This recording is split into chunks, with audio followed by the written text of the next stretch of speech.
बिगड़ेगी। धीरे धीरे धीरे जब मैं फरवरी मार्च में सिवान, गोपालगंज सिवान के एरिया में आया, तब लोगों की वो आशंका जमीन पर चरितार्थ होती हुई दिखी कि ना भैया बहुत क्राइम बढ़ रहा है। बिहार में क्राइम सिर्फ महागठबंधन के बनने से नहीं बढ़ा है, इसको आपको समझना होगा। बिहार में जो लॉ एंड ऑर्डर की स्थिति बिगड़नी शुरू हुई है, ये 2017 से शुरू हुई है। उसके मूल में कारण है शराबबंदी का लागू होना।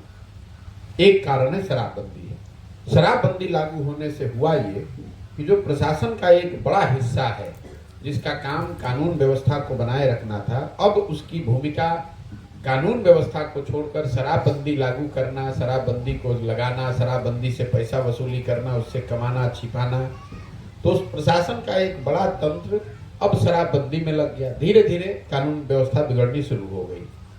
दूसरा, जब महागठबंधन बना तो लोगों को मालूम है जब भी राजद जैसे दल सत्ता में रहते हैं तो इस तरह के जो असामाजिक तत्व हैं उनकी ताकत बढ़ती है।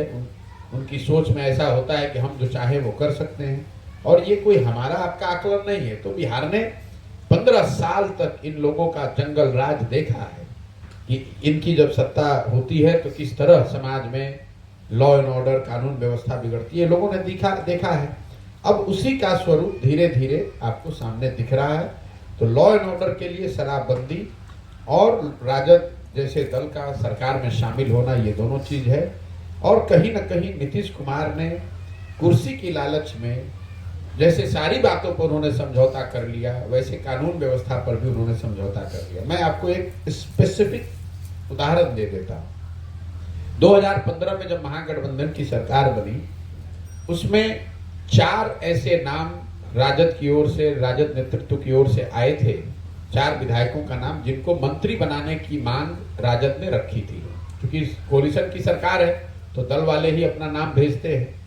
उन 4 विधायकों को मंत्री इसलिए नहीं बनाया गया था कि हम लोग की सोच थी कि भाई इस तरह के दागदार लोग अगर मंत्रिमंडल में आ जाएंगे तो फिर सरकार और सुशासन और गवर्नेंस की बात कहां रह जाएगी। मैं नाम नहीं लेना चाहता हूं, लेकिन वो 4 विधायक आज इस सरकार में मंत्री हैं। तो जब आप उस तरह के क्रिमिनल बैकग्राउंड के लोगों को, बालू माफिया को, शराब माफिया को सरकार में, मंत्रिमंडल में जगह दे देंगे तो आप कानून व्यवस्था की बात करना ही बेमानी है। और वही हो रहा है बिहार में। क्या लगता है ये सिलसिला जारी रहेगा या फिर कुछ और बिगड़ेगा क्योंकि मैंने इसलिए आपको बताया कि अक्टूबर नवंबर 2022 में लोगों के मन में डर था। जनवरी फरवरी आते आते वो लोगों को दिखने लगा। और अब जैसे जैसे समय बढ़ रहा है, बीत रहा है, और राजद के जो नेता हैं, उसके कार्यकर्ता हैं, उससे जुड़े हुए जो आपराधिक तत्व हैं समाज में, उनकी ताकत बढ़ रही है, उनका मनोबल बढ़ रहा है, और वो क्राइम उसके साथ साथ बढ़ेगा। और इसके साथ साथ नीतीश कुमार सरेंडर करके कुर्सी की लालच में बिहार के लोगों के भविष्य को उन्होंने छोड़ दिया है कि जिसको जो होना है करो, मैं कुर्सी पर बैठा रहूं।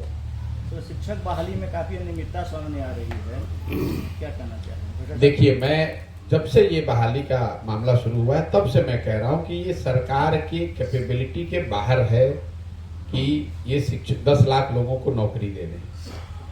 कुछ लोगों ने आके कहा कि भैया आप तो कहते कि नहीं कर पाएंगे, 1.25 लाख लोगों को बहाल कर दिया। तो पहली बात, 1.25 लाख नए लोगों को नौकरी नहीं मिली है। इसमें आधे से ज्यादा वो लोग हैं जो पहले से सरकारी नौकरी में थे, नियोजित शिक्षक थे। अब उनका सर्विस कंडीशन बदल गया, अब वो नियोजित शिक्षक के बजाय सामान्य शिक्षक हैं, राज्यकर्मी।